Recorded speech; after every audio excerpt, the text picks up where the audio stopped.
Welcome to our continuing series Questions and Answers from the works of Sri Aurobindo and the Mother. Today's subject is Supramental and Supermind, Part 11. From the Mother. Those who were sent back for fresh training were not of a uniform color. It was as if their body had grayish, opaque patches of a substance resembling earthly substance.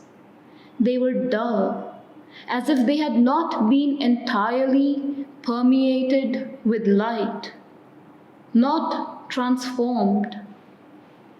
They were not like that everywhere, only in places. The tall beings on the shore were not of the same color. At least they did not have that orange tint.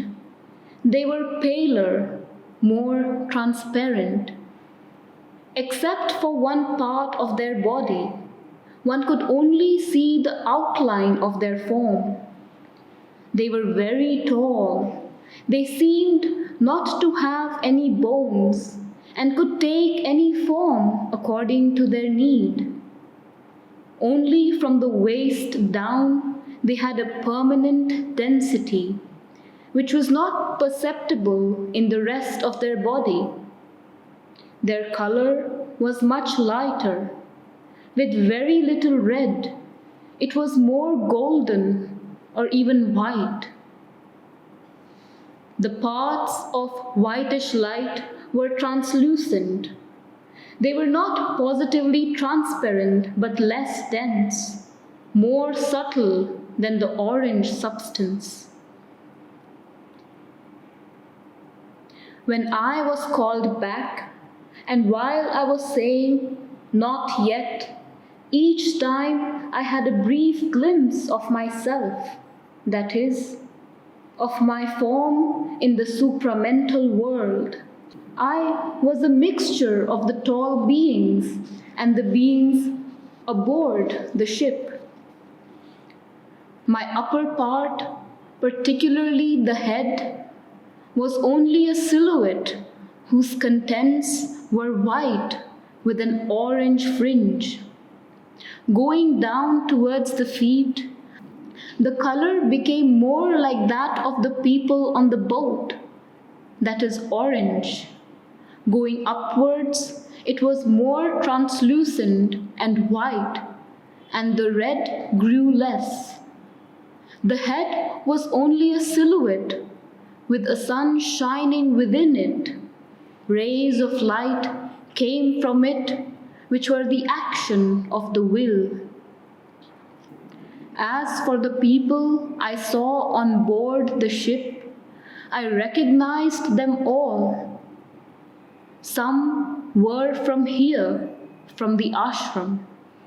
Some came from elsewhere, but I know them too.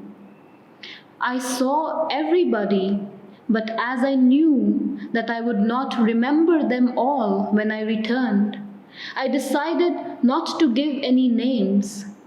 Besides, it is not necessary. 3 or 4 faces were very clearly visible, and when I saw them, I understood the feeling I had here on earth when looking into their eyes. There was such an extraordinary joy. People were mostly young. There were very few children, and they were about 14 or 15, certainly not below 10 or 12. I did not remain long enough to see all the details. There weren't any very old people, apart from a few exceptions. Most of the people who went ashore were middle-aged, except a few. Already, before this experience, Some individual cases had been examined several times at a place where people capable of being supramentalized were examined. I had a few surprises and noted them. I even told some people about it.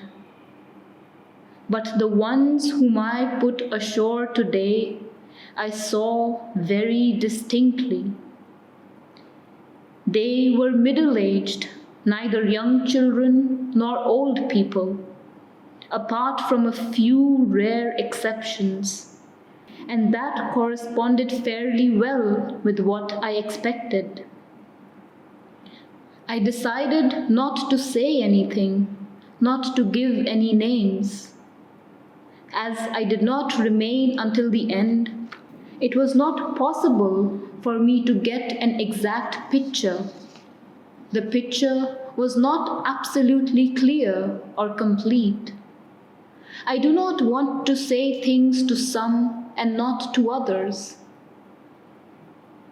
What I can say is that the point of view, the judgment, was based exclusively on the substance of which the people were made.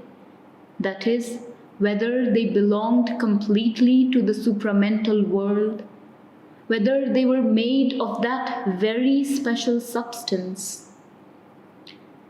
The standpoint taken is neither moral nor psychological.